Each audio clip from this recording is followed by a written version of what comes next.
पिछले एपिसोड में आपने वियतनाम की तरक्की, इंफ्रास्ट्रक्चर, बड़ी बड़ी बिल्डिंग्स और शॉपिंग मार्केट्स तो देख ली, लेकिन क्या आपको पता है कि चंद डिकेड्स पहले ही वियतनाम शदीद जंग से निकला है। कैसे वियतनामी लोगों ने महारत से अंडरग्राउंड सुरंगों में छुपकर अमेरिका को शिकस्त दी, आए आज आपको डिटेल में दिखाता हूँ।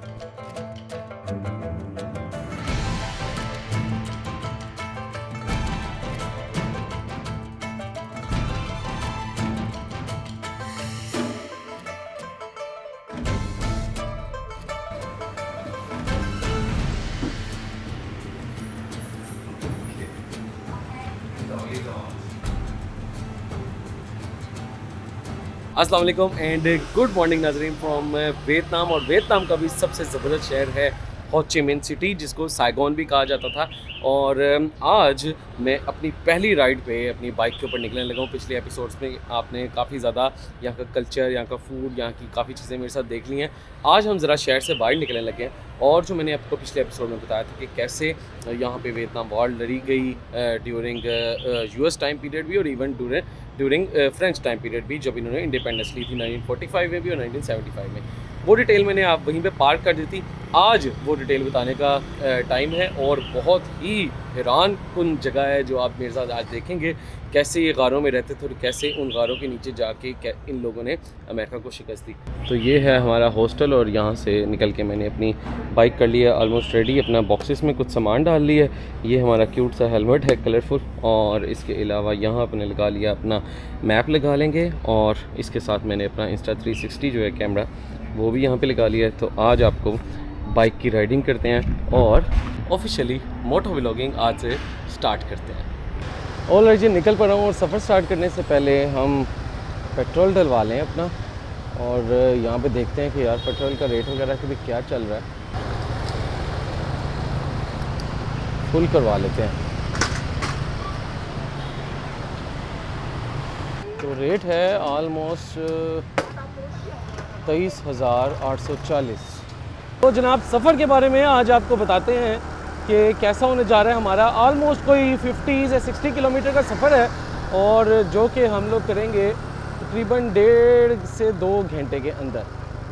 स्लो जाएंगे तो हो सकता है मुझे 2 घंटे ही लग जाए। नॉर्मल अगर इधर के लोकल लोग हैं वो जाते हैं 1.5 घंटे के अंदर। जी शुक्र है मुझे 20 मिनट लगे हैं इनकी तंग गलियों और बाज़ारों से निकलने में, लेकिन अब हम आ गए थोड़ी सी इनकी रिलेटिवली बड़ी रोड पे। लेकिन आप बस एक दफ़ा बाइक्स देखें यार, इधर गाड़ियाँ हैं ही नहीं, मतलब बहुत कम है। आपको 90% रोड पे ये इनकी बाइक्स और स्कूटर्स नज़र आते हैं, और सिर्फ 10% आपको गाड़ियाँ नज़र आती हैं। देखें कि इन्होंने मोटर बाइक क्योंकि इतनी ज़्यादा है उसकी रोड ही अलग कर दिया है। बस की और गाड़ियों की इनकी लेफ़्ट साइड पे है, और जो मोटर बाइक्स हैं उनकी रोड टोटली अलग है। और ये नहीं है कि कोई छोटी सी सर्विस रोड है, प्रॉपर अच्छी खासी जो है वो 20 फुट 25 फुट चौड़ी रोड है, जो आपको सिर्फ और सिर्फ ये बाइक्स की है और दरमियान में पार्टीशन बनी हुई है। तो ये भी यार सबसे अच्छी चीज़ है फॉर सेफ़ राइडिंग पर्पज़, कि अगर आप बड़े शहर में जिस तरह आप चलाते हैं यहाँ पे बाइक, तो आपको सेपरेट रोड मिल जाती है। लेकिन ऑब्वियसली जब हम कंट्री साइड पे जाएंगे वहाँ पे तो सिंगल रोड ही मिलेगी ऊपर। मैं क्योंकि ये अप्रैल मई के अंदर कर रहा हूँ ट्रैवल, कुछ हिस्सा मेरा अप्रैल के अंदर है स्टार्ट वाला, फिर मैं मई के अंदर चला जाऊँगा। तो नॉर्मली जो आइडियल वेदर होता है वियतनाम के लिए वो कहते हैं मार्च और अप्रैल इज़ आइडियल। मार्च में क्योंकि रमज़ान चल रहा था इसलिए मैं नहीं आ सका, तो जैसे ही बस फिर ईद का टाइम गुजरा है तो फिर मैं आ गया हूँ यहाँ पर। तो अगर आप लोगों ने आना हो तो मार्च अप्रैल चूज़ करें। उसकी वजह ये है कि अदरवाइज़ बाकी सब सीज़न में ना बारिश बहुत ज़्यादा होती है और ह्यूमिडिटी बहुत ही ज़्यादा हो जाती है। तो बारिश ज़्यादा हो तो ऑब्वियसली फिर दिन ज़ाया होने के चांस भी होते हैं। तो इट्स ऑलवेज़ बेटर कि बंदा थोड़ी सी गर्मी बर्दाश्त कर ले, लेकिन बारिश में अपना दिन ना वेस्ट करे। बहुत ज़्यादा मुँह खुश्क हो गया था और गर्मी लग रही थी, तो मैंने कहा क्यों ना गन्ने का शरबत हम पी लें। Hello, how much? 10? How much? 10? तो जी 10,000 का है ये हमारा गन्ने का शरबत, और ये इन्होंने निकाला है यहाँ से। देखें बर्फ़ तो बहुत ही अन्य बार डालती हैं, ज़्यादा बर्फ़ से ही भर देती हैं ताकि डालना कम पड़े।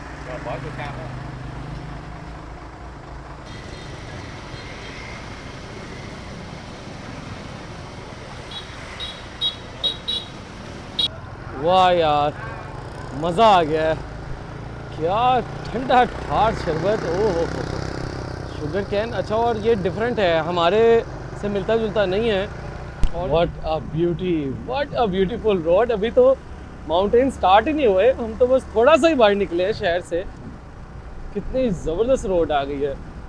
और आई थिंक शायद इसमें मेन वजह जो है वो यही है कि एक तो शहर से बाहर इनके काफ़ी जंगल वगैरह भी हैं और आज बादल आए हुए हैं एक्चुअल में। तो दो हैं बेसिकली इसकी साइड्स कूची टनल्स की, एक है बेंडोक और एक है बेंडिन। बेंडिन जो है वो ज़्यादा फेमस है बिकॉज टूरिस्ट के लिए ज़्यादा फैसिलिटीज़ हैं। शिनचाओ Cu Chi tunnels Ben Dinh. Thẳng ra quẹo phải, đổ thẳng ra quẹo trái, lên đụng xanh đỏ quẹo phải. English straight left, straight left. How far? 2 minutes? 3 km. Okay 2 kilometre, 2 kilometre यानी 3 kilometre क्या है। Okay चलते हैं जनाब आगे, मेरे मैप ने तो मुझे पहुंचा दिया है।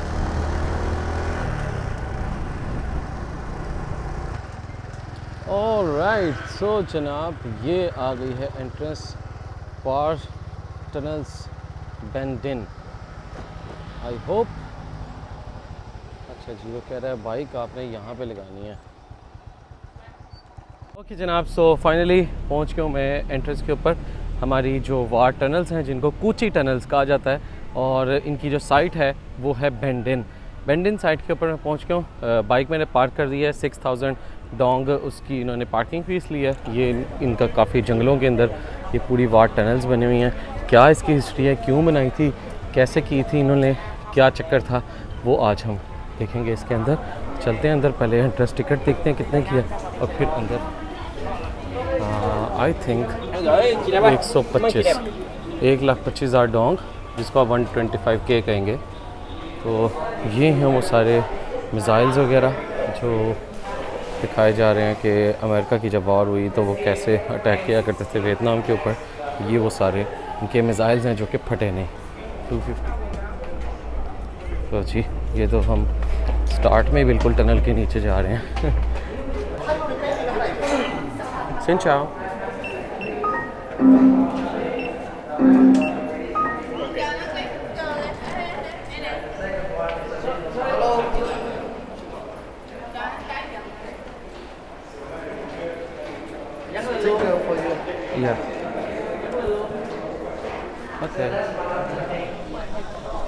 ओके सो ये गाइड हैं जो कि डिफरेंट ग्रुप्स को ज्वाइन करवा रही हैं, जो अभी ग्रुप स्टार्ट हो रहे हैं।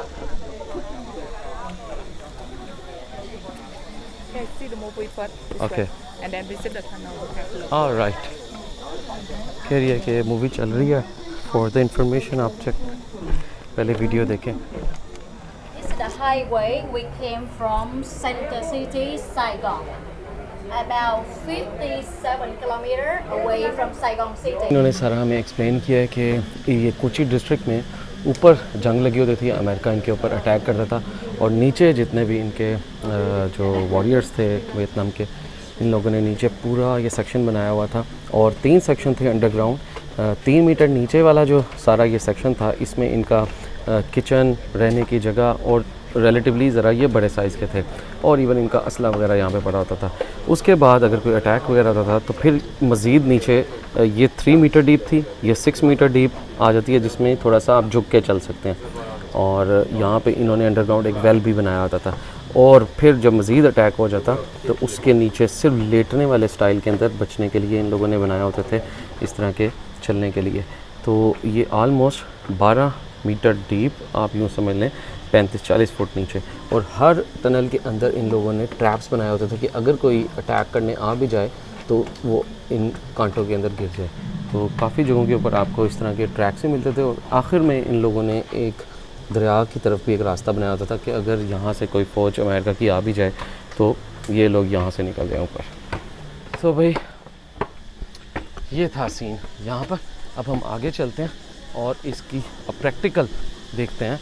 ये देखें जी, ये है वो जंगल जिसको कहते हैं कूची डिस्ट्रिक्ट का जंगल, जहाँ पे वियतनामीज़ ने जो अमेरिका के साथ वॉर लड़ी। एक्चुअल में अमेरिका इधर आया क्यों, वॉर क्यों लगी? 1945-46 के अंदर जब इंडिपेंडेंस हो गई तो वियतनाम के अंदर ये डिसाइड हुआ कि यहाँ पे हम डेमोक्रेसी नहीं लेकर आएंगे, हम कम्युनिस्ट निज़ाम लेकर आएंगे। अमेरिका क्योंकि अपने आप को वर्ल्ड लीडर डिक्लेयर कर चुका था, इसलिए वो चाहता था कि उसकी भी जो उसका निज़ाम है वही सारी दुनिया के अंदर आए। सो दैट्स वाई उन्होंने कहा जी हम कम्युनिज़म को यहाँ पे नहीं आने देंगे और यहाँ पे डेमोक्रेसी होनी चाहिए। वो आपको पता है कि क्या तरीके होते हैं और डेमोक्रेसी के अंदर एक्चुअल में आप कैसे कंट्रोल कर लेते हैं किसी भी मुल्क को, और जब कम्युनिस्ट हो जाता है मुल्क तब कंट्रोल करना थोड़ा सा मुश्किल हो जाता है।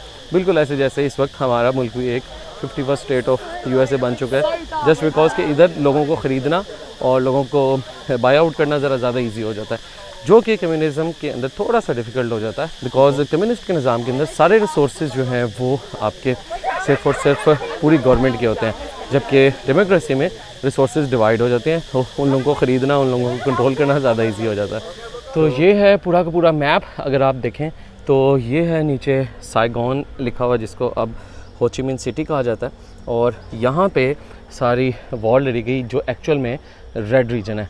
रेड रीजन यहाँ से फॉरेस्ट स्टार्ट होता है, इसीलिए ये हाइडिंग प्लेस थी।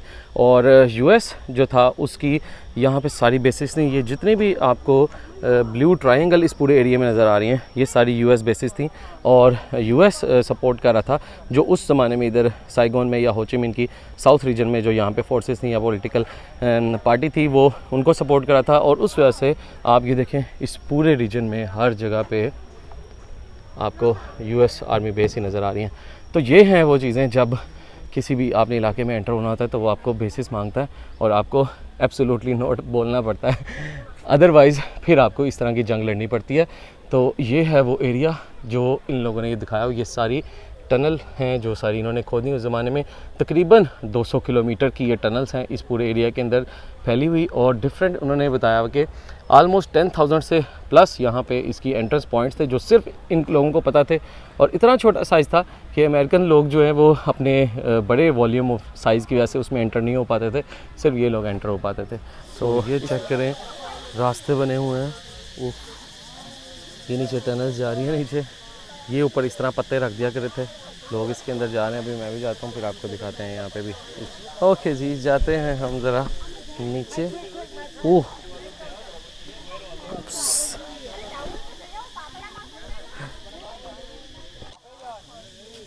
ये नीचे रेंग के जाना है आपने।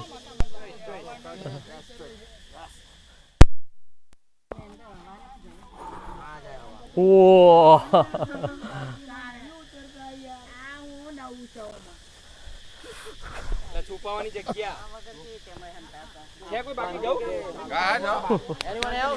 यार जस्ट इमेजिन इस जंगल के अंदर जंग लड़ना। इस वक्त हम लोग तो फ़न के लिए ये चीज़ें समझ रहे हैं, लेकिन आप सोचें कि जब आपके मुल्क में जंग लगी हो तो कैसे हालात होते हैं। ये इस तरह के ये देखें ट्रैप्स हैं इन लोगों ने बनाए होते थे अमेरिकन फ़ौज के लिए, कि ये ऊपर घास लगी होती थी और जैसे कोई अमेरिकन फ़ौजी वगैरह आ जाता था तो वो इसके अंदर जाता था और नीचे इसके कांटे लगे होते थे। जंगें आज भी चल रही हैं और जंगें चलती रहनी हैं, बेशक इंसान बहुत जगरालू है।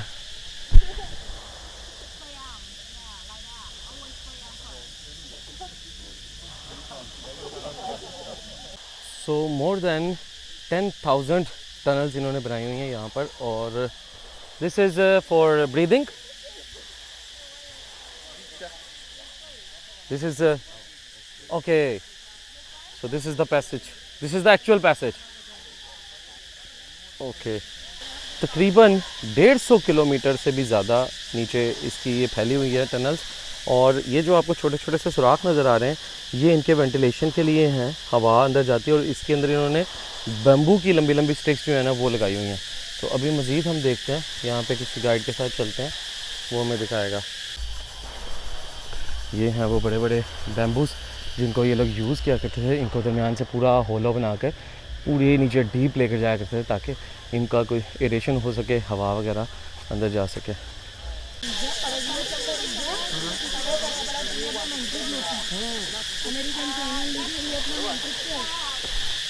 ये भी एक एंट्रेंस बनी हुई है, वन ऑफ द 10,000 एंट्रेंसेस। ये देखें यार,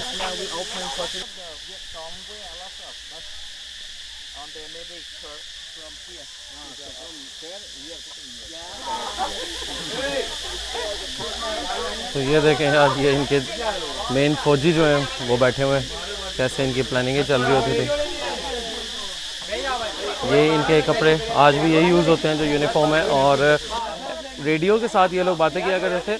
और अभी ये मैं बता रहे थे कि एक्चुअल में वो खोदते कैसे थे। इनके पास तो कोई अच्छे बहुत ज़्यादा टेक्नोलॉजी वाले आले नहीं थे जिससे ये खोदते थे। अमेरिका के जो बॉम्ब्स यहाँ पे गिरते थे और वो जो उनका मटेरियल ऑफ कंस्ट्रक्शन होता था वो इतना ज़बरदस्त होता था कि उन्हीं के बॉम्ब से कुल्हाड़े के आगे वो मेटल लगाते थे, वो बॉम्ब्स की जो कर्व्स होती थी वो लगाते थे, और उसी से ये लोग फिर खोदा करते थे। तो आप ये देखें, टूरिज़्म आपने फैलाना हो सही, आपके साथ एक बुरा हुआ है, वॉर हुई है, उन्होंने वॉर को भी टूरिज़्म के अंदर बदल दिया। कि तो ये अब साइड देखें आप, ये बेसिकली आपको सिर्फ एक हीप नज़र आ रही है, पत्थर नज़र आ रहा है, लेकिन एक्चुअल में ये इनकी एयर होल्स हुआ करते थे जहाँ से ये लोग नीचे हवा जाया करती थी और सांस लिया करते थे। ये आप चेक कर रहे हैं, ये छोटे से सुराख, ये छोटे से सुराख, इसके पीछे इन्होंने पूरी बैम्बू की स्टिक्स बिछाई हुई हैं जो कि नीचे तक जाती हैं। ये देखें, ये एक होल जा रहा है यहाँ पर, एक ये देखें, ये पाइप भी ऊपर से निकला हुआ है, एक ये पाइप भी है। तो ये लोग इस तरह छोटे छोटे से होल्स बनाते थे यहाँ पे देखें, ताकि अंदर नीचे हवा आ जाए। Cannot see anymore. Why? Yeah, because they stay all the time to dark. Never see the sunshine. The daytime inside, go out at night and go back to day. 8, 10, 12 years inside. Wow. तो अभी ये जो हमारे साथ थे और इन लोगों ने बताया कि देखें एक्चुअल में क्यों अमेरिकन्स क्यों नहीं जा पाते थे। आपने ओपनिंग्स वगैरह देखी, ये इतनी छोटी होती थी कि अमेरिकन्स की क्योंकि साइज़ बड़ा होता था वो इसके अंदर भी नहीं जा सकते थे। अभी भी काफ़ी लोग मैं देख रहा हूँ वो जाने के अंदर कोशिश करते हैं, वो फंस जाते हैं। तो अब ये भी देखें, ये भी एक वैसे तो ट्री का लग रहा है, लेकिन इसके अंदर भी मुझे छोटे छोटे से होल्स नज़र आ रहे हैं जो इन्होंने एयर होल्स बनाए हुए हैं जो इसके अंदर जा रहे हैं। तो ये एक अमेरिकन टैंक है जो कि यहाँ पर पड़ा हुआ है, और इन लोगों ने जो इसको तबाह किया था। काफ़ी हैवी मशीनरी है यार। अगर आप टैंक, वैसे मैंने लाइव तो नहीं देखा हुआ, लेकिन बहुत बड़ी एक फैक्ट्री वो लगती है अगर आप देखें। और ये तो कोई पीछे मुझे लग रहा है जैसे अटैक हो गया। एक जो इन्होंने अभी जो इनके गाइड थे उन्होंने बताया कि एक्चुअल में जब लोग नीचे रहे ऑलमोस्ट 8 से 10 साल रात के टाइम बाहर आते थे और सुबह होने से पहले अंदर चले जाते थे। इन लोगों ने सूरज नहीं देखा, लिहाजा जब वार ओवर हुई तकरीबन 8 से 10 साल लड़ने के बाद जब लोग बाहर आए तो काफ़ी ज़्यादा लोग अंधे हो चुके थे। उन लोगों ने रोशनी देखी थी, उसकी वजह से जैसे वो आई डोंट नो आँखें बहुत ज़्यादा अंधेरा देखें तो शायद ऐसी अंधी हो जाती हैं। कितने लोगों को जो है वो लंग कैंसर हो गया कि नीचे वो जो नमी, ह्यूमिडिटी, वो जो अजीब सा अंदर जो सांस लेना पड़ता था, जो गैसेस, नेचुरल गैसेस नीचे बन रही होती हैं वो अंदर जाती थी, वो हो गया। और फिर जैसे मैंने आपको शुरू में दिखाया कि ऐसी ऐसी नीचे जो केव्स बनी हुई थी, रास्ते बने हुए थे कि आपको झुक के जाना पड़ता था कि वो लोग बेचारे जब बाहर आए तो परमानेंट डिसेबल हो चुके थे, उनकी कमर भी पीछे से टूट चुकी थी या उनकी कमर बेंड हो चुकी थी। ये आपको जो एक बहुत बड़ा एक खुदाई नज़र आ रही है, तकरीबन 6-7 फुट नीचे जा रहा है, ये वो जगह है जहाँ पे अमेरिकन बॉम्ब गिरा और पूरा ब्लास्ट हुआ। लेकिन जो इनकी अंडरग्राउंड जितनी भी केव्स थी वो सारी सेव रहीं, और वहाँ पे उनके रास्ते थे यहाँ पे, और अपनी तरफ से तो उन्होंने ऊपर से बॉम्ब फेंका, लेकिन आप देखें कितना डीप जाके वो फट चुका है। लेकिन उनकी क्योंकि जितनी भी केव्स थी, अंडरग्राउंड टनल्स थी, वो सारी की सारी आलमोस्ट 12 मीटर नीचे थी, 50-60 फुट नीचे, तो उनको बहुत ज़्यादा हिट नहीं हुआ। सो ये है एक फाइटिंग बंकर जो कि नीचे रास्ता जा रहा है, एक टनल, और ये किसी और रास्ते से जाके निकलेगा। चलते हैं यार अंदर। ऑलराइट, चलें जी नीचे। उए ये तो खुली है बस। अच्छा ये सिटिंग एरिया, ओए ये है भी असल टनल नीचे। ऑलराइट, चलें यार इसके नीचे। वो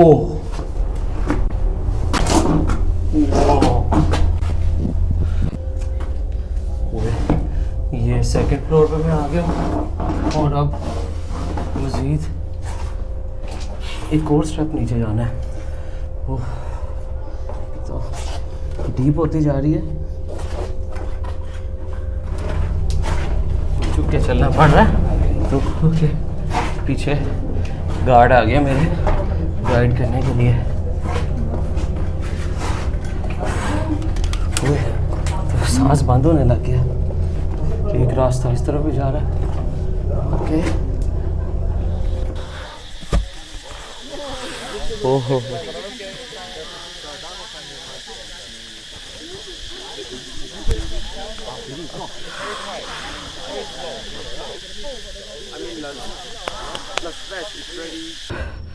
आठ से 10 साल लोग इन गारों में रहे हैं और अभी मैं सिर्फ और सिर्फ 2 फ्लोर नीचे गया हूँ, जो कि सिर्फ 6 मीटर था। 12 मीटर 10 मीटर नीचे 8 साल के लिए रहना इज़ सुपर डिफ़िकल्ट। सो ये लोग भी किसी टनल से निकल कर आ रहे हैं और बहुत बुरी हालत हुई है इनकी भी। फाइटिंग बंकर ये गाइड बता रहा है कि जो अभी सबसे डीप वाली थी दिस इज 16 मीटर और कहता है इसमें एंटर होती है आपको थ्रू आउट क्रॉलिंग ही करनी है और क्रॉलिंग करते हुए आपने एंड पे जाना है। सो मज़ीद आगे चलते हैं। तो इस वॉर से पहले, इंडिपेंडेंस से भी पहले जो वियतनाम था ये साउथ वियतनाम और नॉर्थ वियतनाम में डिवाइडेड था और जो नॉर्थ वाला रीजन था चाइना, क्योंकि 1949 में इंडिपेंडेंट हुआ उधर कम्युनिज़म आ गया, तो जो चाइना के साथ पोर्शन लगता था वहाँ पे भी कम्युनिज़म आ गया। यहाँ से फिर अमेरिका को डर लगना शुरू हुआ कि यार ये कम्युनिज़म अगर फैलता गया ना तो हमारे हाथ से मुल्क निकलते जाएंगे और पावर निकलती जाएगी। तो उसने फिर बेसिकली यहाँ पे अटैक करने का प्लान बनाया। 1960s के बाद ही स्टार्ट हो गया था, जो कि इनकी फिर चलती रही। जितनी भी जो फाइट थी वो काफ़ी साल फिर चलती रही और मेन मकसद यही था कि कम्युनिज़म का निज़ाम नहीं आने देना। आप बस ये देखें साहिल की, कैसर अहमद राजा की जब वीडियोस देखता हूँ और जब देखता हूँ कि कैसे वो लोग बताते हैं कि एक्चुअल में मकसद ही निज़ाम है। निज़ाम लाना ही जो माइट होता है ना, वो ये चाहता है कि सारी दुनिया में उसी का निज़ाम आए। और आपको भी पता है कि दीन इस्लाम भी एक पूरा निज़ाम देता है हमें। ये डिफरेंट किस्म के ट्रैप्स हैं जो यहाँ पे लोग यूज़ किया करते थे। डिफरेंट ये स्टिकिंग ट्रैप है, ये कैसे काम करता था? How it works? Sticky trap. Okay, ये ऐसे साइड पे करके फिर अंदर जाना होता था। अच्छा, वो जैसे इसके ऊपर पाँव रखेगा तो साइडों से एकदम तारे और कांटे निकलेंगे। कि ये रखा और साइडों से कांटे निकला। उसके बाद ये है सेकंड ट्रैप।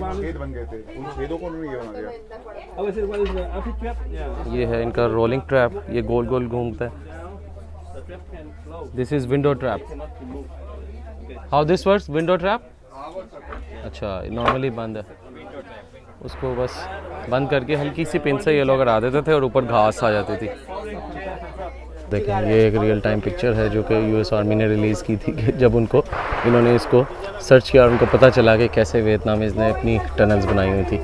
ये ऊपर एक दरिया का पोर्शन था, एक ट्रैप सा, और ये देखें ये रास्ते बने होते थे ऐसे। ये कितना 12-12 मीटर नीचे, तकरीबन 50-50 फुट नीचे जाया करते थे। ओके जी, so this is the military workshop जो कि होती बेसमेंट में थी और अंदर ये चीज़ें बनाया करते थे अंडरग्राउंड। सबसे पहले ये देखें, ये चीज़ें इन लोगों ने अब ऑटोमेटिक बनाया हो कि कैसे ये लोग बनाया करते थे। ये इनका वाटर डिगिंग का था प्रिंसिपल। ये मिसाइल्स, जो अमेरिकन मिसाइल गिरते थे उनको ऐसे ये लोग काटते थे और उन्हीं की फिर चीज़ें बनाया करते थे। ये जो कुल्हाड़ियाँ होती थी उन कुल्हाड़ियों को ऐसे काटा करते थे। और ये पड़े हैं इनके सारे मिसाइल्स। इन मिसाइलों को काट के ये जो गोल गोल छोटे छोटे से पॉइंट हैं इनसे एक्चुअल में खोदा करते थे। ये सारे वो बॉम्ब्स हैं, मिसाइल्स हैं जो कि उनके अमेरिकन यहाँ पे कुछ फटे नहीं थे। तो जगह कैंप में इन लोगों ने एक पूरा शूटिंग रेंज बनाया हुआ है। नेशनल डिफेंस के लोग यहाँ पे आके अपना शौक़ भी पूरा कर लें और यहाँ पे आके आप फाइटिंग भी कर सकते हैं और जितने भी आर्म्स वगैरह हैं वो यूज़ कर सकते हैं। बहुत बड़ा एक शूटिंग रेंज बना हुआ है। वैसे अगर कोई अफ़गानिस्तान से अगर कोई मेरा व्लॉग देख रहा हो तो आई थिंक ये आप लोगों के लिए भी बहुत बड़ी अपॉर्चुनिटी है कि आप लोग भी इसी तरह एक जगह को टूरिज़म के पॉइंट ऑफ व्यू से बदलें कि कैसे आप लोगों ने अपनी गारों में छुप के किस तरह अमेरिका को अपने इलाके से मार भगाया। और ना सिर्फ अमेरिका, पिछली भी जितनी रियासतों को कभी भी आपने अपने मुल्क में नहीं आने दिया। आई थिंक आप लोगों को भी इस तरह अपनी गारें, अपनी जारी अपनी बहादुरी की सारी दास्तान है वो इसी तरह आपको भी दिखानी चाहिए जैसे ये लोग दिखा रहे हैं।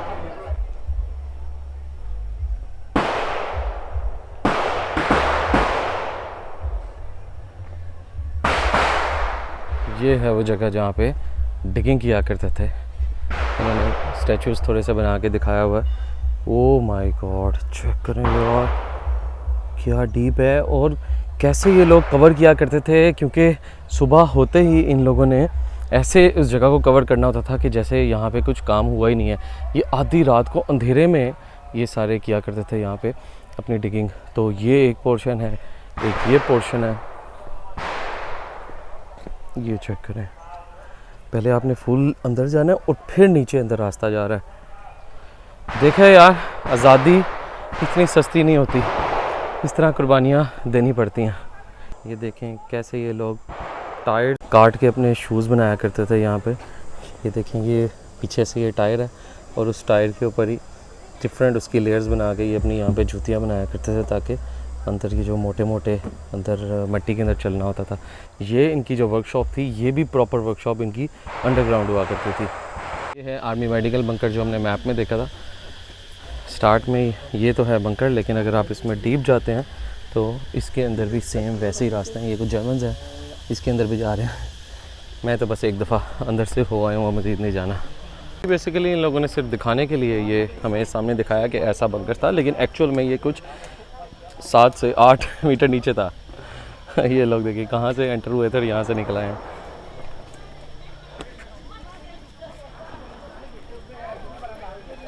ये एक और बहुत बड़ा होल है जहाँ पे अमेरिकन बॉम्ब गिरा और जो ब्लास्ट हुआ, और बहुत बड़ा ये इस एरिया के अंदर ये होल बन चुका है। ओके जी, तो ये थी कूची टनल और कूची का जंगल। कैसे यहाँ पे वॉर लड़ी गई और कैसे फिर इन लोगों ने यहाँ पे फतह हासिल की फ्रॉम USA। तो अब चलता हूँ मैं वापस। व्लॉग को अपना यहाँ पे ख़त्म करते हैं बिकॉज़ मैंने अपनी बाइक राइड करके दोबारा से साइगोन हो ची मिन सिटी जाना है, जो कि आलमोस्ट मुझे 1.5 आवर लगेगा और फिर मैं जाके रेस्ट करूँगा। ओवरऑल इट वाज गुड यार, अच्छा एक्सपीरियंस, काफ़ी चीज़ें देखने को मिली नई, और आई होप आपकी भी इंफॉर्मेशन में काफ़ी इजाफा हुआ होगा। वीडियो पसंद आए तो ज़रूर लाइक करना है और कमेंट भी ज़रूर करना है और अपने दोस्तों के साथ ज़रूर शेयर करना है ताकि हमारी वीडियो आगे से आगे ज़्यादा फैल सके। हाँ जी, काफ़ी लंबी राइड हो गई है और कुछ खाने का टाइम अब आ गया। How much avocado smoothie? 20 okay 1।